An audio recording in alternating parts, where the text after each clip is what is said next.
Assalamualaikum warahmatullahi wabarakatuh. Selamat datang di channel Jam Profesor ya. Apa kabar sahabat semuanya? Semoga rekan-rekan dosen semuanya dalam keadaan sehat walafiat dan dimudahkan semua urusannya. Kita akan bahas ya di video kali ini ya mengenai jurnal internasional ya. Jadi jurnal internasional menurut regulasi yang lama ya dan juga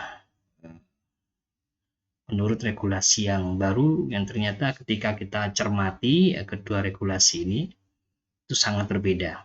Yang saya maksudkan adalah untuk regulasi yang lama di Kepmen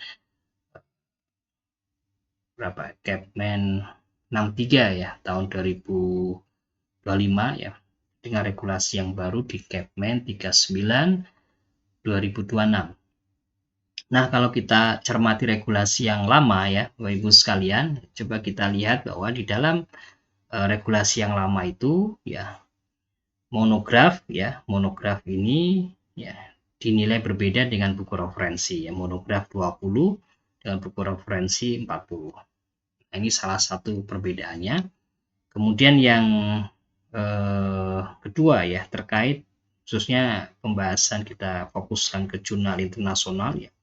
Kalau di regulasi yang lama itu jurnal internasional bereputasi ya yang terindeks pada database internasional bereputasi dan berfaktor dampak ini yang untuk SCR-nya di atas 0,1 ya di atas 0,1 atau JF WOS-nya di atas 0,05 itu 40, sedangkan jurnal internasional terindeks pada basis data internasional bereputasi ya ini tetap terindeks di Scopus ya atau terindeks di WOS tapi dengan kriteria yang di bawahnya itu SCR-nya ya di bawah 0,1 atau JF WOS-nya ya itu di bawah 0,05 itu dinilai 30 AK. Nah, kalau kita lihat ini memang berbeda ya karena di regulasi yang terbaru ada yaitu penghargaan nilai AK yang dikaitkan dengan kuartil. Jadi ada kuartil 4 ya, kuartil 3 itu berbeda ya sampai di kuartil 1 40 ya, kuartil 2 di bawahnya 38 ya, kuartil 3 35 dan kuartil 4 33. Sedangkan ini sama ya. Nah, untuk perbedaan signifikannya ternyata di sini Bapak Ibu sekalian, untuk jurnal internasional terindeks pada basis data internasional di luar kategori yang kedua ini ya, jadi di luar Scopus ya maupun WOS ya, ini ada ya penghargaan AK-nya itu 20 ya, ada penghargaan AK-nya itu 20. Tapi kalau kita cermati Ibu sekalian ya, kita cermati untuk regulasi yang baru di Kepmen 39 tahun 2026 ini ya. Jadi ya sebelumnya kita lihat dulu untuk yang di atasnya, kalau monograf ini dihargai 40 ya. Kemudian di sini ini minimal 125 halaman ya, minimal 125 halaman.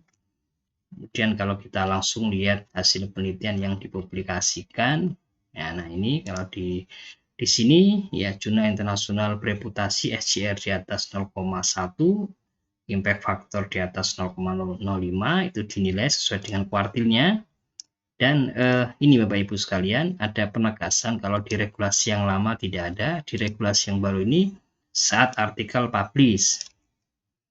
Jadi ini berbeda dengan syarat khusus ya. Kalau penjelasan dalam syarat khusus itu saat artikel diterbitkan dan saat dilakukan penilaian dan saat dinilai oleh asesor dalam pengajuan jabatan akademik. Tapi untuk penilaian AK yang masuk dalam AK prestasi ya itu hanya pada saat artikel publish. Jadi tidak kaitkan dengan artikel pada saat dinilai. Jadi pada saat dipublish misalnya masih kuartil 1 ya berarti dihitung 40 meskipun ketika kita mengajukan penilaian ya itu artikel tersebut ya atau jurnal tersebut sudah menurun kuartilnya ya, atau menurun ya SJR-nya ya, atau bahkan discontinue dari Scopus atau cancel dari Scopus. Nah, seperti itu ya. Jadi nanti bukti kinerjanya bisa diunggah ya mengenai SJR saat artikel tersebut diterbitkan.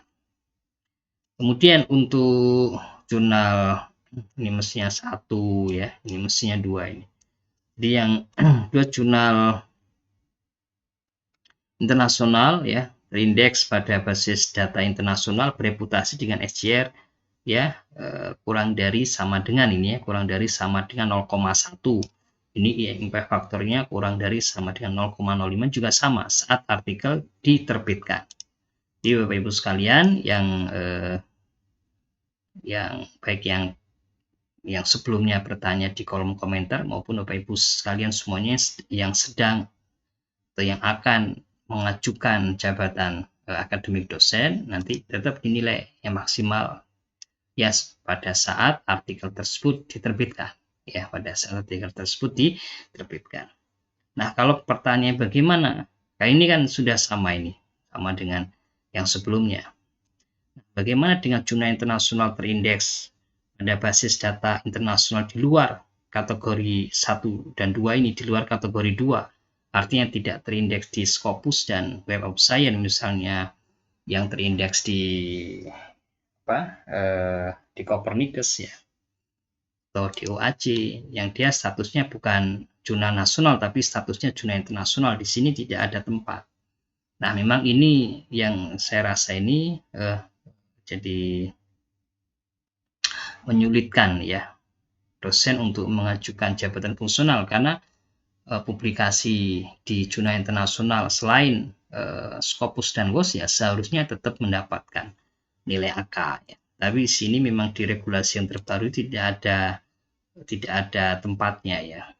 Ya, di sini setelah jurnal internasional terindeks pada basis data internasional bereputasi dengan SJR kurang dari sama dengan 0,1, setelah itu langsung jurnal nasional terakreditasi.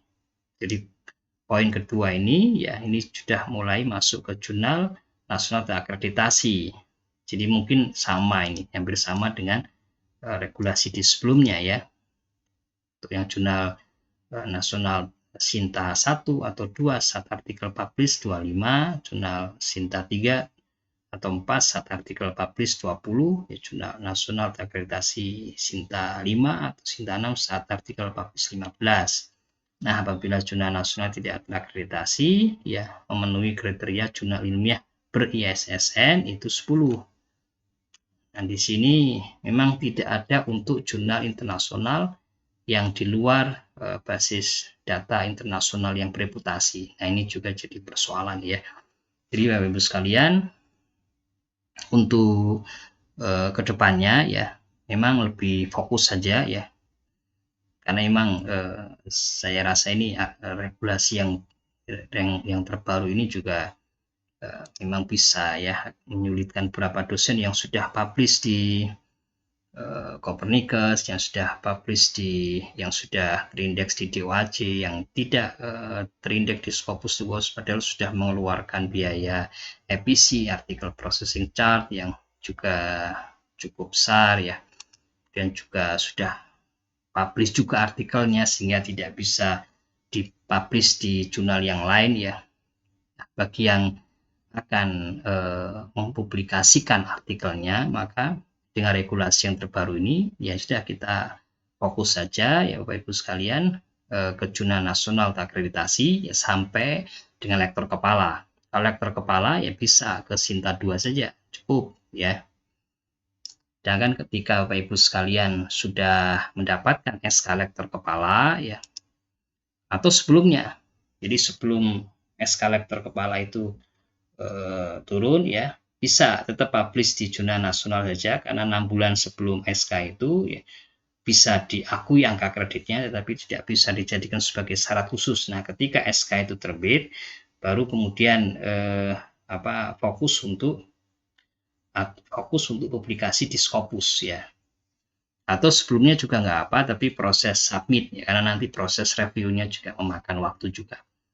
Nah, itu memang regulasi yang terbaru ya, tidak menyediakan tempat ya bagi jurnal internasional berindeks ya di luar basis data internasional, di mana regulasi sebelumnya masih mengakui 20 AK ya, tapi di regulasi yang terbaru tidak ada tempat ya untuk jurnal internasional biasa. Ini juga yang untuk menjawab ya di kolom komentar ya. Apabila sebelumnya ketika publish itu kuartil 1, kemudian setelahnya menurun kuartilnya, dan sekarang misalnya sudah tidak terindeks di Scopus, maka kalau pertanyaan seperti itu ya, maka jawabannya adalah tetap dihitung ya sesuai dengan saat artikel itu diterbitkan. Jadi kalau kuartil 1 ya kuartil 1, jadi maksimal memperoleh 40 AK. Tapi kalau sebelumnya ketika saat publish itu memang dia tidak terindeks di Scopus atau tidak terindeks di Web of Science ya, maka nah ini juga jadi tidak ada tempat ya di regulasi yang terbaru ini.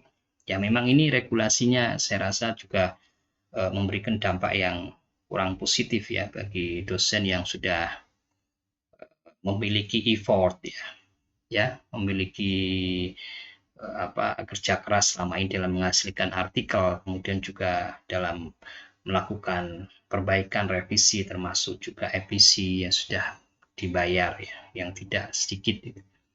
Nah, tetapi itu akhirnya dengan regulasi yang terbaru itu tidak dihargai. Nah, itu aja tapi ya dari saya ya, agar Bapak Ibu sekalian nanti bisa yang belum bisa fokus saja ke jurnal nasional terakreditasi Kemdikti Saintek ya. Nanti ketika misalnya Bapak Ibu yang akan mengajukan ke profesor ya baru kemudian fokus ke Scopus. Jadi kita lanjutkan di video selanjutnya ya. Terus ikuti channel Siap Profesor bersama menuju ilmuwan berkarya. Saya akhiri. Assalamualaikum warahmatullahi wabarakatuh.